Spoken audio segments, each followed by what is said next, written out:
Alright, mga kabsat, ito, kung tayo, bago mag-end, ito, ready na mga kakabsat, ready na ang criminal complaint kay Cheese. Wala na takip-takip to, no? Isa sa ilalim sa preliminary investigation. Papa-freeze na rin ang asset. Di matatagalan, kakasuhan na sa Sandigang Bayan. Parang nangyari kay Panday, di ba? Ganun kabilis. In less than 1 month, kulong. Diyos ko Lord. Ako po, Cheese. O sige, pakinggan natin si attorney. Here we go. Wala nang maraming paligoy-ligoy pa. Diretso sa punto na. Maiksi lang ang komentaryo, pero diretso sa punto. Maraming kuro-kuro, may tiwali, may totoo. Dito, sa puntong diretso tayo. Punto, diretso. Ipa-file na ang formal na complaint kay Cheese Escudero, isasailalim na siya sa preliminary investigation. Yun ang inanunsyo ni Ombudsman Buying kanina.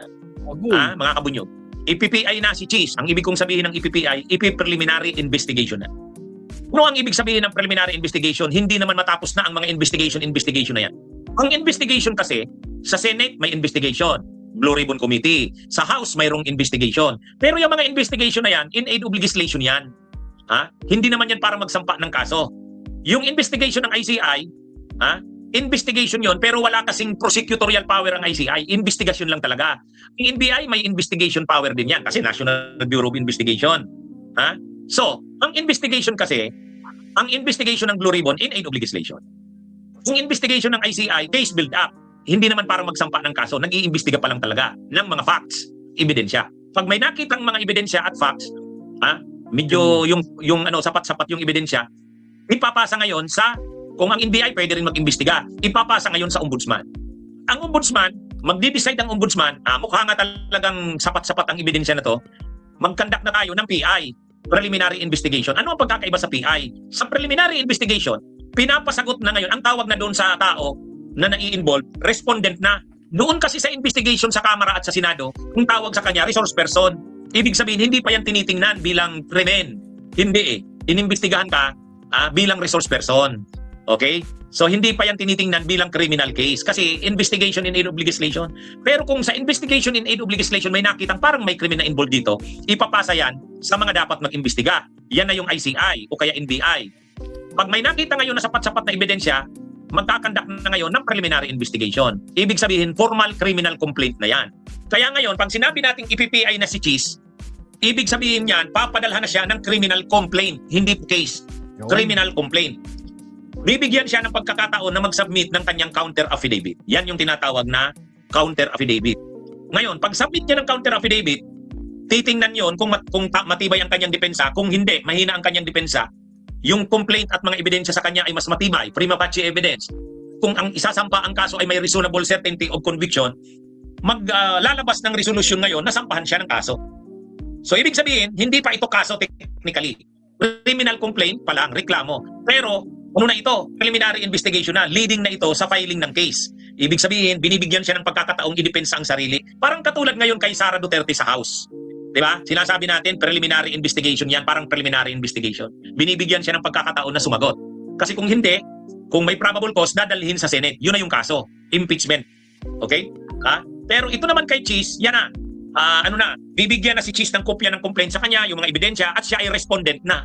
Ibig sabihin, siya ay pinapagpaliwanag ano ang kanyang mga sagot sa akusasyon sa kanya, counter na mga ebidensya niya, kung mayroon din siyang counter na testigo, sabihin niya, i-attach niya yung mga affidavits, yan. Ngayon, pag hindi na kumbinsi ang ombudsman sa sagot at paliwanag ni Cheese Escudero, ipafile na ang kaso. Ano ang posibleng kaso? Posibleng money laundering, posibleng ding plunder o kaya conspiracy to commit plunder. Kaya mga kabunyog, mga kababayan, ayon nga dito kay Ombudsman Buying, wag daw tayo mag-alala. Gumugulong na rin ang kay Cheese Escudero. Push na ang investigation, preliminary investigation na. Ibig sabihin, papadalhan na ng criminal complaint, papasagutin na. 10 days yan eh. Within 10 days, submit your counter affidavit. 10 days lang yan. Within 10 days, submit your counter affidavit. Pagkatapos, lalabas na yung desisyon ng ombudsman. May prima facie evidence, reasonable certainty of conviction, file na ngayon sa Sandigan Bayan.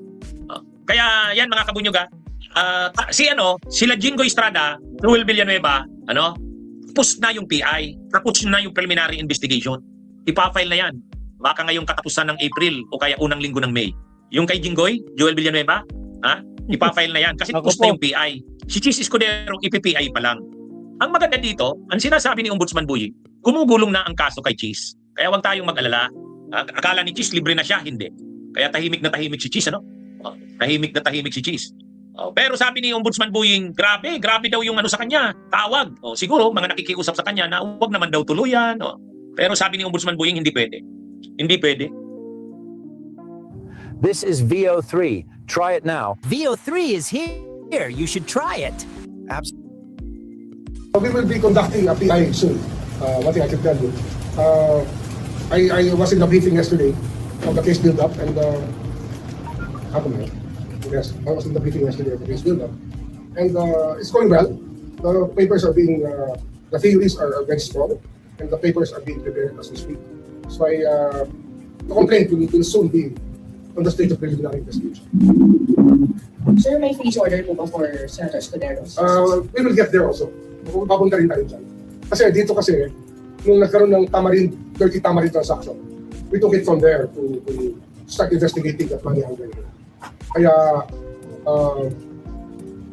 one of the active case inspectors, money laundering, yun ang talagang pinupush namin sa AMLAC na ma-resolve kagad para ma-fix natin ang funds. Yung kay Villanueva, nasa advanced stage na yun. Kasi tapos na ang preliminary investigation dun. Ready na yun for filing.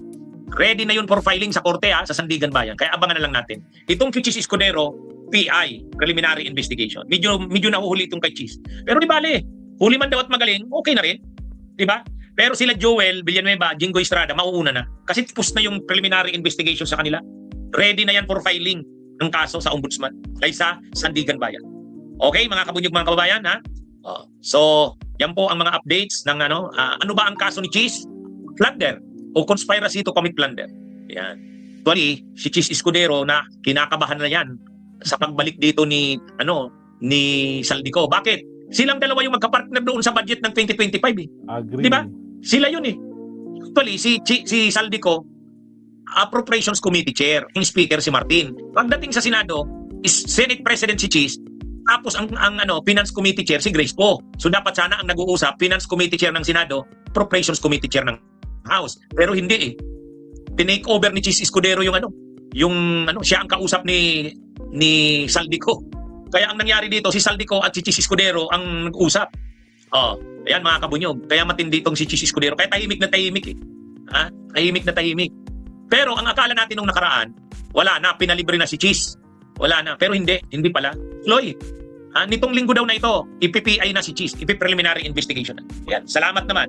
Alam nyo, suportahan natin si Ombudsman Buying sa mga ginagawa niyang ito. Mabigat to. Itong mga ginagawang ito ni Ombudsman Buying, mabigat. Kasi mga kaibigan niya yan. Kaibigan niya yung mga politiko na yan. Pero sabi naman ni Ombudsman Buying, gagawin niya ang lahat para sa bayan at sa batas. Kaya saludo tayo kay Ombudsman Buying sa bagay na ito. Okay? Mga kabunyog, mga kabayan, magandang araw sa inyong lahat. Mabuhay po tayo. Salamat, Bunyog, Atty. Enzo. Halikan na kasama. Okay, so yun na nga mga kabsat, no? So, naku, Chis! Magsasama-sama na kayong lahat, no? May bago kayong classmate, no? Trigit.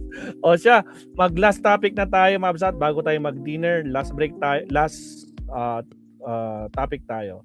Countdown time, mga kabsat. Here we go. Last topic.